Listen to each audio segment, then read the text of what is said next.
Hello, my name is David Patterson. I'm a retired research scientist from CSIRO. I have a degree in applied maths, degree in engineering and a PhD in engineering. I'm going to talk to you today about infinity. There are many different systems of infinite numbers, so this is a huge topic. Some systems of infinite numbers have infinity equals infinity plus 1, and some don't have infinity equals infinity plus 1. The infinity that you're taught in school is neither intuitive nor useful to applied mathematicians. In parts 1 and parts 2, I introduced a system of infinite numbers that is useful and is called ordinal infinity. That's one of the names. And it's been around for a lot longer than the infinity that you were taught at school.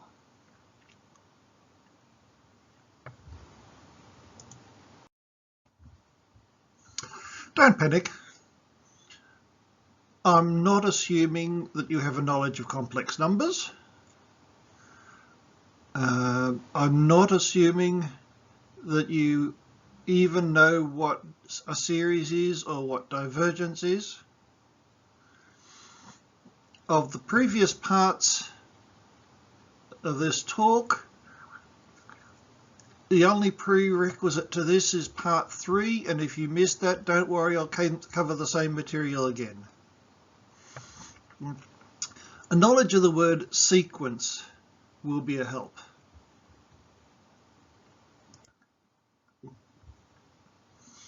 A review of parts 1, 2, 3, 4 and 5.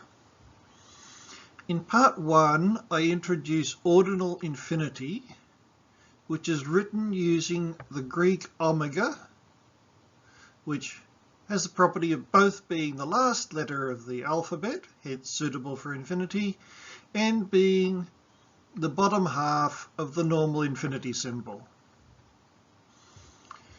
In part 2, I introduced two other ways to get to ordinal infinity. One of them was the surreal numbers of Conway, and the other the hyperreal numbers of Robinson. In part 3, I introduced lim star, which is a fluctuation removing limit.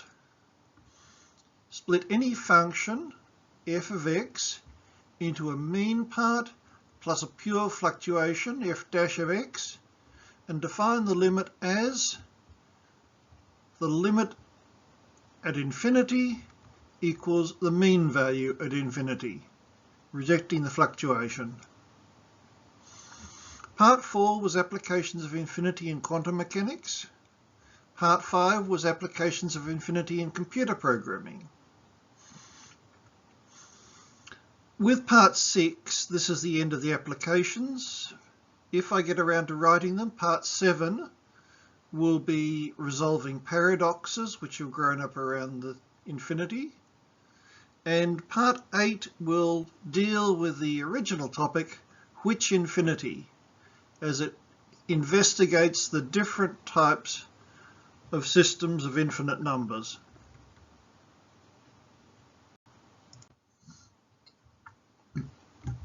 The important background from parts 1 and 3. First of all, there isn't just one infinite number omega. Rather, the ordinal infinite numbers form an ordered field where plus, minus, times, divide work the same way as on real numbers. Infinity plus 1 equals 1 plus infinity is greater than infinity.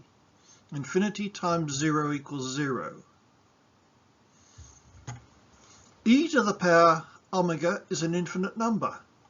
Cos of omega is not, because cos of omega fluctuates at infinity. The limit lim star was invented to eliminate fluctuations at infinity. It is non-shift invariant. For example, lim star as n tends to omega is not equal to lim star as n tends to omega plus 1. In fluctuation removing, lim star of minus 1 to the power omega is set uniformly and identically to its average value of 0. Because 0 times everything equals 0, e to the power omega, e to the power infinity, times minus 1 to the power infinity equals e to the power infinity times 0 equals 0.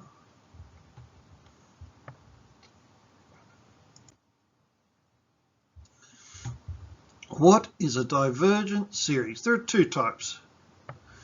A divergent series is a sum. So, a sum that either heads off to infinity, for instance, the sum of 1 over n, where n is a natural number, or a divergent series can be fluctuating. For instance, minus 1 to the power infinity can fluctuate between plus 1 or minus 1. There are more than 20 different ways in standard analysis to sum a divergent fluctuating series. Probably a lot more, actually. I like the book Divergent Series, which was written by the English mathematician Hardy in 1945, and there have been more editions since. Most of the current ways in standard analysis to sum a divergent series is to rely on the arithmetic mean, in other words the average, of the sequence of partial sums. Well, the partial sum is just here, 1 on 1, 1 on 1 plus 1 on 2, 1 on 1 plus 1 on 2 plus 1 on 3, for example, in this way. One way to evaluate divergent series, and possibly the best well known, is called Cesaro summation. And that evaluates the sum, minus 1 to the power n, as the sequence 1, a half, 2/3, a half, 3/5, a half, and every second term is a half, so it tends to a half, and every odd term, 1, 2/3, 3/5, 4/7, etc., also tends to a half. So overall, the sequence tends to a half. Cesaro summation doesn't always work. It fails when the fluctuation increases rapidly. So here I'm looking at a different way of doing the same thing. Some divergent series approach infinity. Infinite ordinal numbers behave just like real numbers.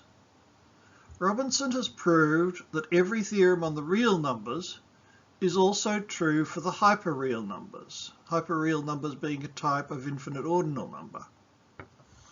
Here are some examples of how series that tend to infinity converge on the hyperreal numbers, the natural numbers. Here, omega is the number of natural numbers, or the limit of the sequence 1, 2, 3, 4, 5, etc. Triangular numbers, sum to omega times omega plus 1 over 2. Square numbers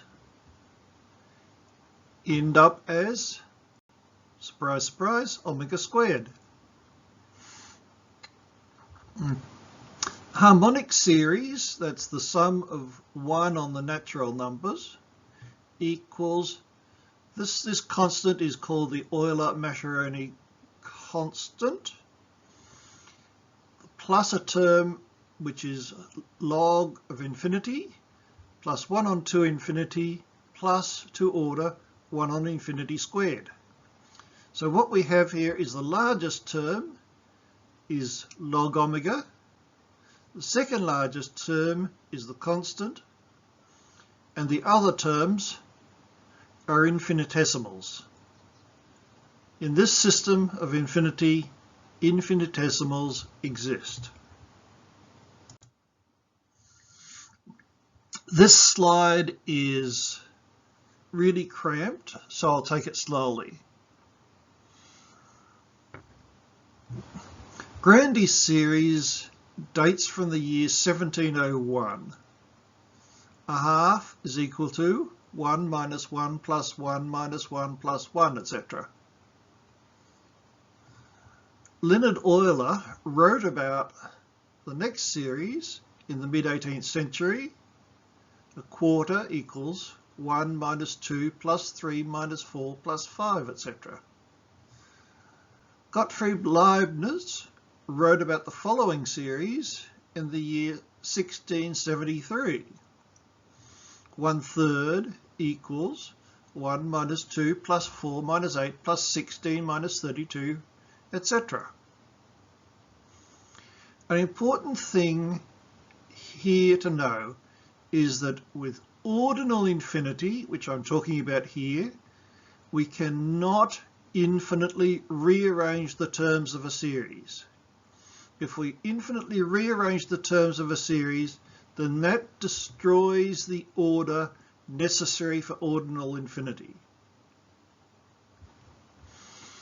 Cardinal infinity, which you might have heard of, Cantor cardinal infinity, allows terms to be rearranged, but that means we end up with something that isn't very useful. Let's see how the above three series are evaluated using the fluctuation removing limit on the ordinal infinite numbers.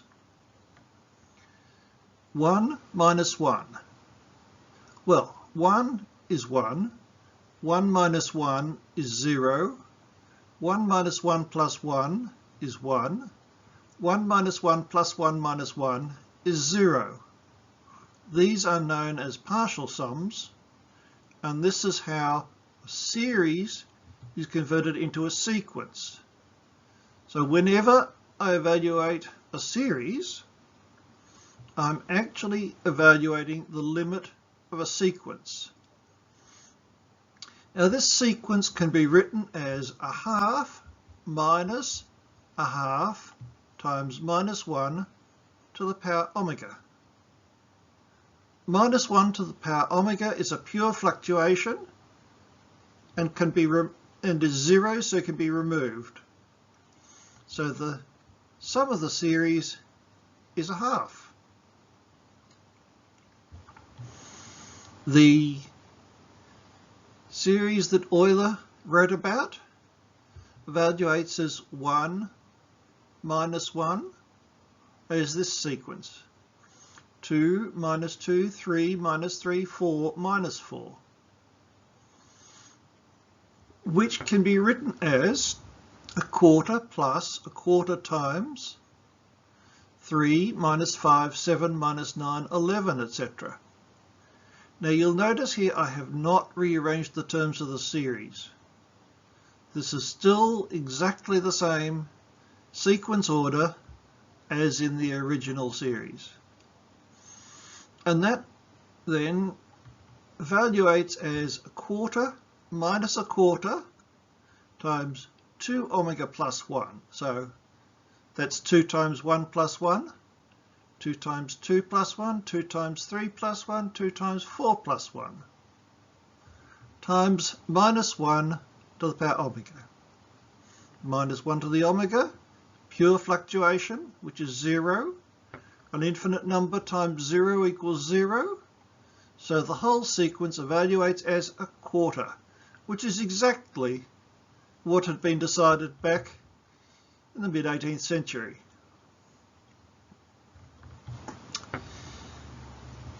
The next one, 1 minus 2 plus 4 minus 8 plus 16 minus 32. I won't bother going through it in detail, but you evaluate it as a sequence first,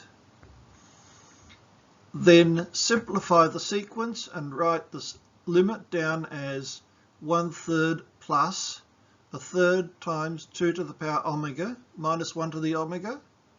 Minus 1 to the omega is pure fluctuation, which drops out as 0. An infinite number times 0 equals 0. So that second term drops out. And in agreement with what Leibniz came up with in 1673, the sequence evaluates to 1/3. Now, I'm going to hope that you know what a Taylor series is, because I'm not going to explain it. And in fact, it's not really necessary to know what it is. Anyway, the Taylor series for 1 divided by 1 minus x is 1 plus x squared plus x cubed plus etc. But this series doesn't converge on the real numbers for all values of x. Let's evaluate it on the infinite number range using the fluctuation removing limit. When x is greater than 1, this first term is positive, term on the bottom is positive, and this is just multiplying by x minus 1 over x minus 1. The terms remain in the same order, they're not rearranged. And that top product evaluates to x to the power n minus 1.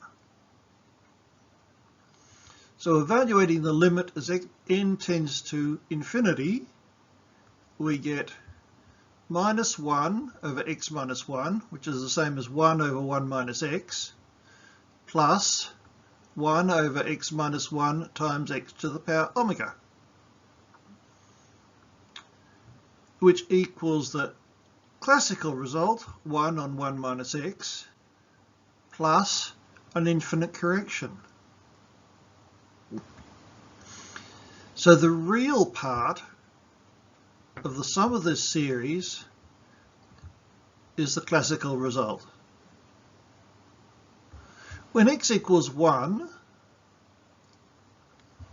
this series just becomes 1. 1 plus 1 is 2. 1 plus 1 plus 1 is 3. 1 plus 1 plus 1 plus 1 is 4, etc.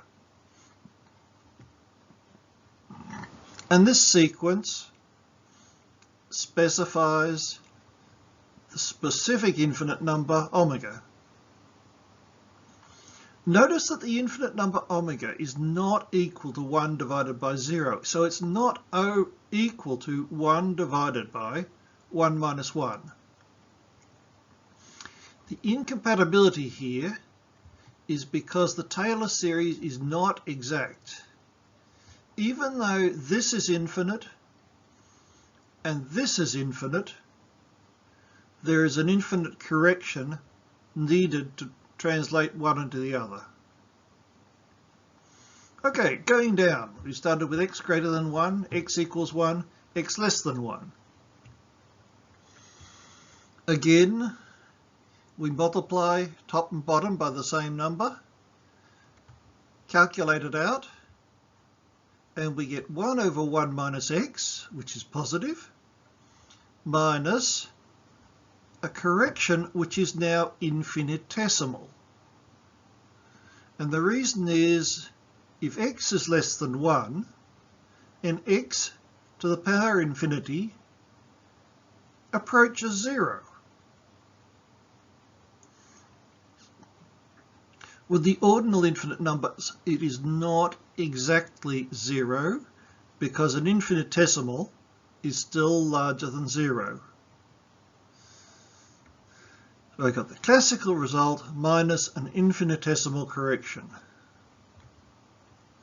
Continuing, when x equals 0, what have we got? 1. which agrees with the classical result. When x is less than 0, we need to use the fluctuation removing limit. So let y be positive. Y is set to negative x, which is the same as the absolute value of x. Then this becomes that, which becomes that, which evaluates as that. Again, here we have minus 1 to the power omega is 0 because it's pure fluctuation, multiplied by a perfectly valid infinite number, and 0 times an infinite number equals 0. So we're back to exactly the classical result for all values of negative x. So for all values of x, using the limit lim star, the cis series converges to a hyperreal number with real part equal to the classic limit. It is exact for x less than or equal to 0, has an infinitesimal correction for 0 is less than x less than 1, and has an infinite extra component for x greater than or equal to 1. Now, of all the parts of this talk, this is the most important slide. Exponential integral, you may not have heard of it, you probably haven't heard of it. But it is defined by this expression here, an integral of 1 over t e to the minus t dt, where t takes the range x to infinity. There's a convergent series for it that only works for small x, and there's a divergent series for it that only works for large x. The divergent series is called asymptotic because for large x, the sum approaches the exact answer, and then comes very close to it, and then departs away from the exact answer again.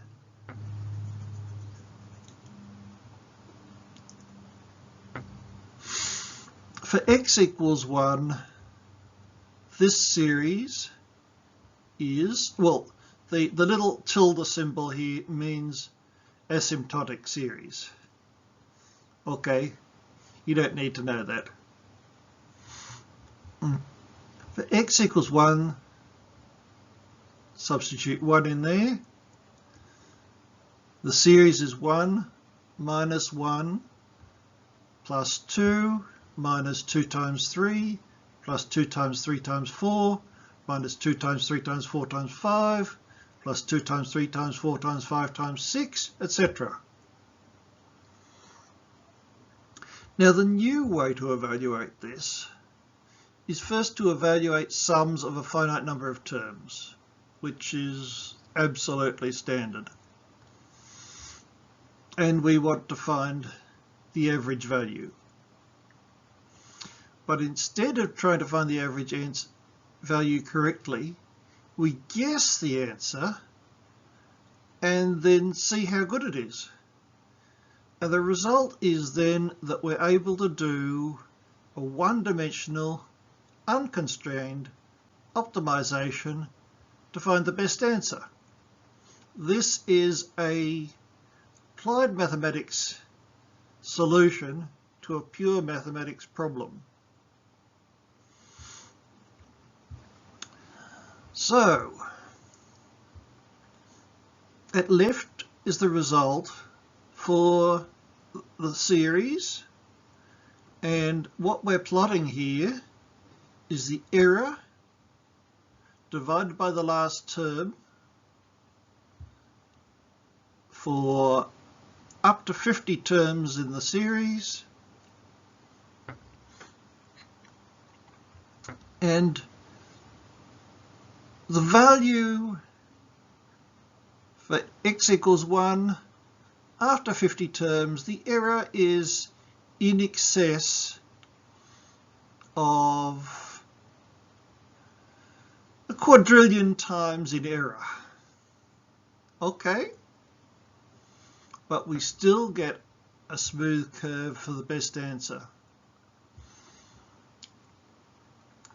For x equals 30, for the best result, we're getting a result where the error is pretty well the answer divided by a quadrillion. In other words, it's got a tiny error. So we can use this smoothness to calculate out what the best answer is, and if it isn't right, then there'll be some wiggles up the start, or some wiggles in the middle, or some wiggles at the end. We're looking for the smoothest result.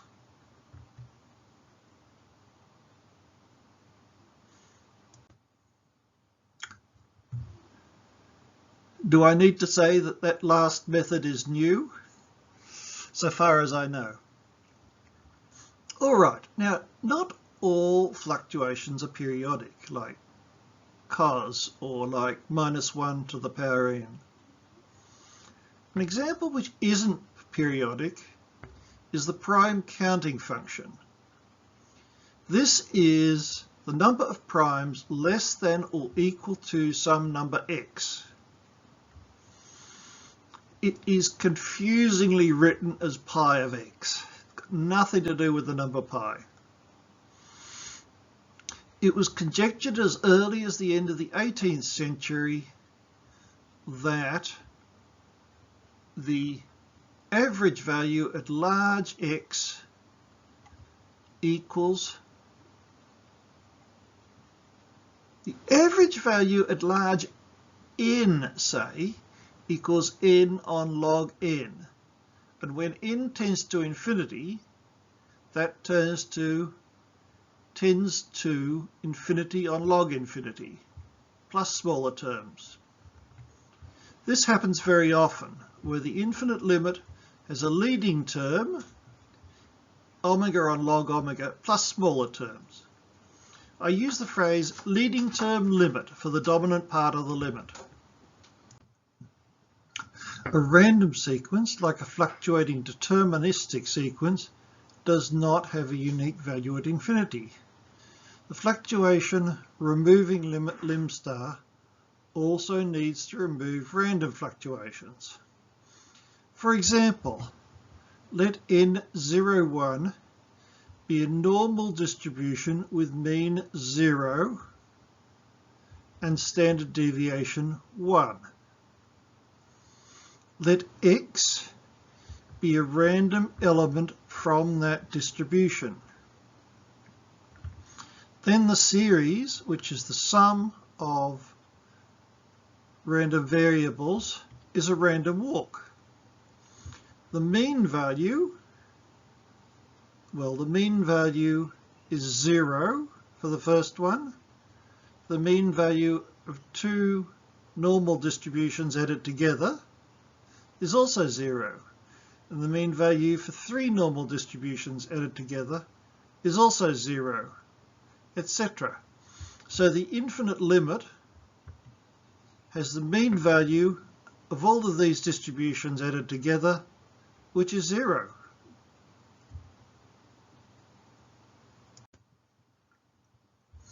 Some random distributions do not have a mean value.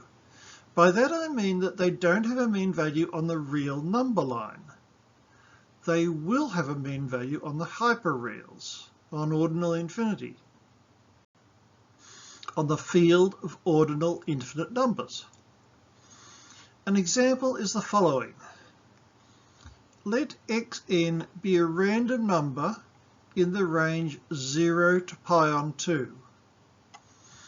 We write this as xn is an element of the uniform distribution ranging from 0 to pi on 2. Both tan pi on 2 and sec pi on 2 are infinite, and tan and sec do not have a finite mean value. When we apply the fluctuation removing limit on these, we find that the sum of values of sec gives a mean value, gives a total value of 2 on pi times omega times log omega. And that means that the infinite mean values are just this divided by the number of terms, which is omega. So the mean value for the absolute value of sec of x is 2 on pi log omega, and the mean value for the absolute value of tan of x is 2 on pi log 2 on pi omega.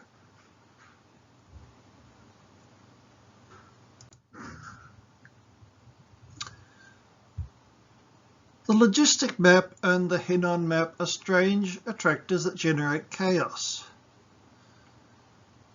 Each of these has a mean value that depends on the parameters. The infinite limit is this mean value. These graphs, these charts, are the infinite limits of the logistic map for different values of parameter r on the left, and the Henon map for different values of parameter a to the right. And you can see that the infinite limit varies quite considerably in both of these. But the point is that the infinite limit not only exists, but is a real number for both of these types of chaos.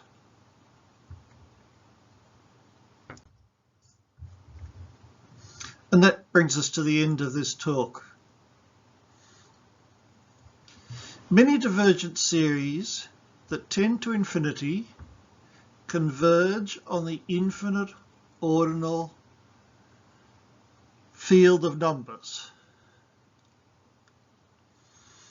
The non-shift invariant fluctuation removing limit can evaluate oscillating divergent series.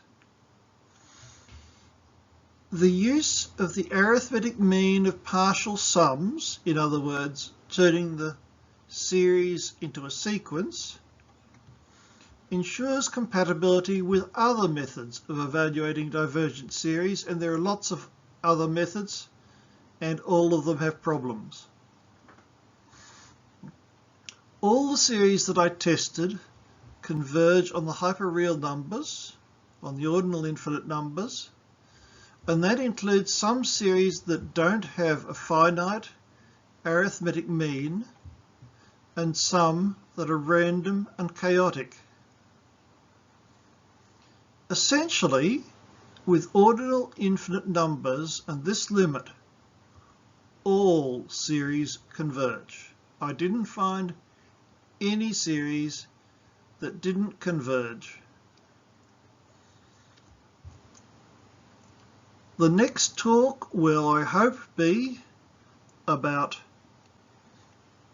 the paradoxes and how the use of ordinal infinity removes all the paradoxes which you would find using either cardinal infinity or the naive infinity that you were taught at school. And the final talk, if I get around to it, will be a summary of all the different systems of infinite numbers and how they relate to one another. Thank you.